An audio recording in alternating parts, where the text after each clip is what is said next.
Le JT vous est présenté par Alliance. Alliance, Frédéric Letemps, à 1 avenue Raoul Laurent, à Saint-Dizier. Alliance, avec vous de A à Z. Le passage au numérique dans les préfectures, dans la voie de dématérialisation, les usagers n'auront plus accès au guichet. Une compétition de sport adaptée, le tir à l'arc accessible pour tous à Saint-Dizier. De la peinture à la médiathèque de Vassy, la découverte de la préhistoire par le dessin. Et dans l'info en plus, aujourd'hui, découvrons le musée Patton à Eurville, en Haute-Marne.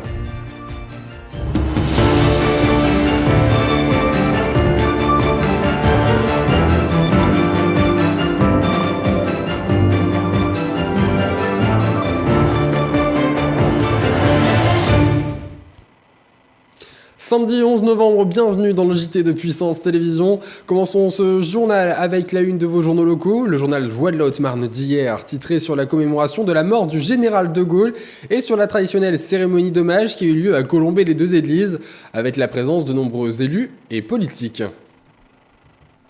Et dans l'hebdo Voix de la Haute-Marne, qui change d'ailleurs de couleur à partir de cette semaine et qui titre en une sur la fermeture des guichets dans les préfectures. En effet, depuis lundi, on ne peut plus faire son permis de conduire ni sa carte grise au guichet des préfectures. Ce qui nous emmène justement à la question de la semaine que nous avons posée sur les réseaux sociaux. Êtes-vous pour ou contre ce passage au tout numérique ? Vos réponses sont contre à 74% et pour à seulement 23%. Et justement, pour nous expliquer tout cela, ce passage en dématérialisé, Audrey Thézan et Sylvain Pinault se sont rendus à la préfecture de la Meuse, également concernés par ce changement. Depuis peu, vous pouvez maintenant effectuer vos demandes de papier en ligne. Ceux-ci comprennent notamment les cartes d'immatriculation des véhicules ainsi que les délivrances de permis de conduire. Il vous suffira de vous rendre sur le site internet www.ants.gouv.fr et de remplir le formulaire demandé. Aujourd'hui marque l'entrée dans la dématérialisation de la délivrance donc des cartes grises et des permis de conduire. Les préfectures en particulier s'adaptent à l'évolution des besoins des usagers, des outils disponibles pour offrir un service qui soit de la meilleure qualité possible. La dématérialisation de la délivrance de ces deux nouveaux titres, ça poursuit trois objectifs. Le premier, c'est la simplicité, plus de simplicité pour l'usager. Le deuxième objectif, c'est plus de sécurité au niveau des procédures, parce que des procédures dématérialisées, moins de papier manipulé, des applications sécurisées, c'est un moyen de lutter aussi contre la fraude. Le troisième objectif, c'est d'avoir un mode d'organisation et de fonctionnement du service public, je dirais, plus économe au regard des impératifs de développement durable.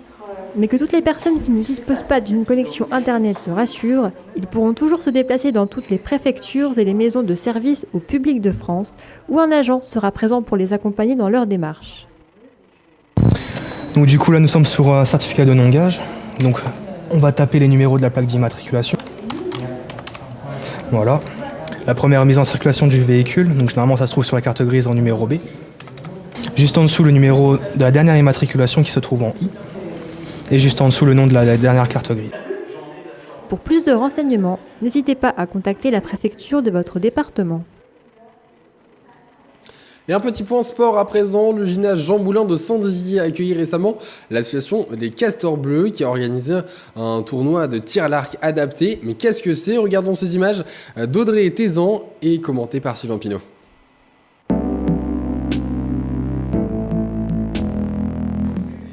Ce mardi 7 novembre, durant la matinée, un concours amical de tir à l'arc se déroulait au gymnase Jean Moulin, situé dans le quartier du Verbois à Saint-Dizier. L'association sportive, c'est en sport adapté. Et la section tir à l'arc, c'est la seule qui est ouverte à l'extérieur. C'est-à-dire qu'on a ici une affiliation FFTA. Donc ça permet aux valides et aux handicapés de travailler. Ce matin, c'est une journée concours amicale. Donc nous avons accueilli 3 associations différentes et on fait un petit concours comme ça. Donc ça se termine 2 fois à l'année. L'association présente, donc il y a déjà les Castors Bleus qui sont organisateurs. Il y a l'association Les Charcots qui est à Châlons. Et il y a aussi de Châlons l'ASAC des matelots. Pour moi personnellement, 2 fois à l'année au niveau du sport adapté. Maintenant à FFTA, pratiquement tous les dimanches on est en concours. Et puis en concours extérieur, on organise au mois de juillet un grand concours départemental à Saint-Dizier. Plusieurs associations ont participé à l'organisation de cette compétition dans le cadre du sport adapté. Cette dernière s'adressait avant tout aux personnes handicapées. Toutefois, les personnes valides pouvaient également y participer. Les concours de tir à l'arc ont lieu chaque week-end. La prochaine grande compétition de tir à l'arc est prévue pour l'été prochain.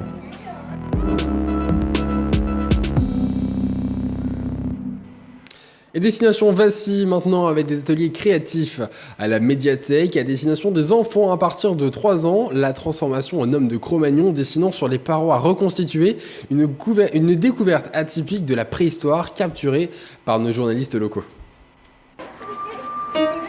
La médiathèque Val-de-Blaise située à Vassy organisait un atelier mercredi dernier durant l'après-midi. Cet automne, le thème que choisit d'aborder la médiathèque est la préhistoire et les dinosaures. Comme tous les mercredis, on propose aux enfants de découvrir tout un aspect culturel à la fois d'un livre. Donc aujourd'hui c'était le livre Lascaux de la grotte et en même temps on a illustré par une petite animation l'intitulé du livre. Voilà. Donc l'animation qu'on a proposée, c'était d'inviter les enfants à dessiner sur une grotte qu'on a reconstituée pour découvrir les techniques qui étaient utilisées par les hommes des cavernes. C'est un thème qui intéresse beaucoup les enfants, c'est un thème qui est proposé à la médiathèque et dans le fond est assez conséquent. Donc on a la possibilité de proposer aux enfants un large choix en fait. De nombreux enfants habitant à Vassy et ses alentours ont pu profiter des animations. Certains enfants venaient même de Saint-Dizier. Dans les prochaines semaines, on va rester sur le thème des hommes des cavernes et des dinosaures. La semaine prochaine, on va illustrer, des animations à partir de jeux sur tablette.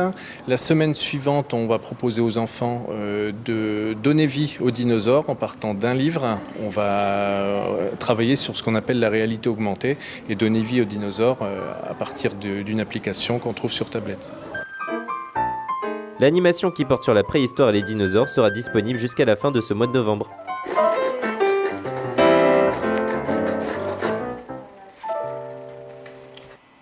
Et après la préhistoire, le musée Patton d'Urville fait découvrir à ses visiteurs une longue période de la Seconde Guerre mondiale, du débarquement en Normandie jusqu'à notre région. Voici l'info en plus, signé Audrey Tézan.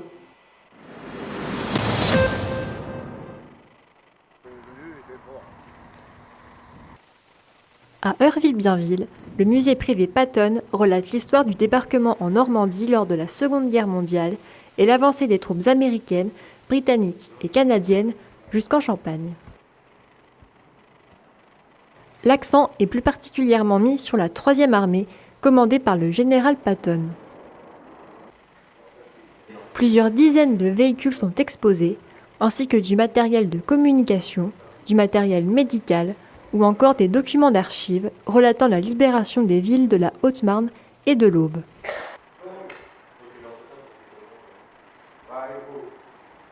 Ce musée consiste à relater l'histoire de Patton, d'accord ?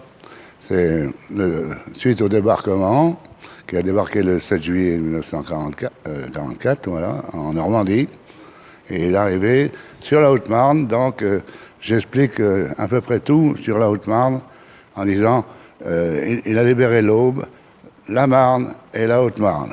Et après, il est monté sur Verdun. Et j'explique toute l'histoire de la libération de la Haute-Marne.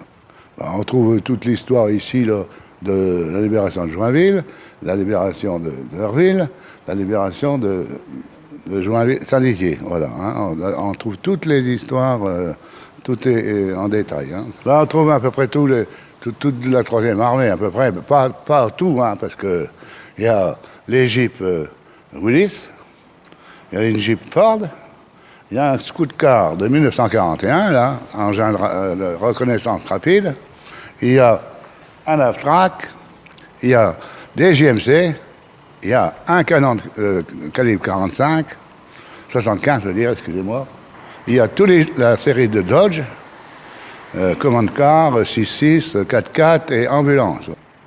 Le musée Patton est un musée privé accessible gratuitement sur demande auprès de son propriétaire. Merci d'avoir suivi ce journal. Prochain point avec l'information, c'est lundi.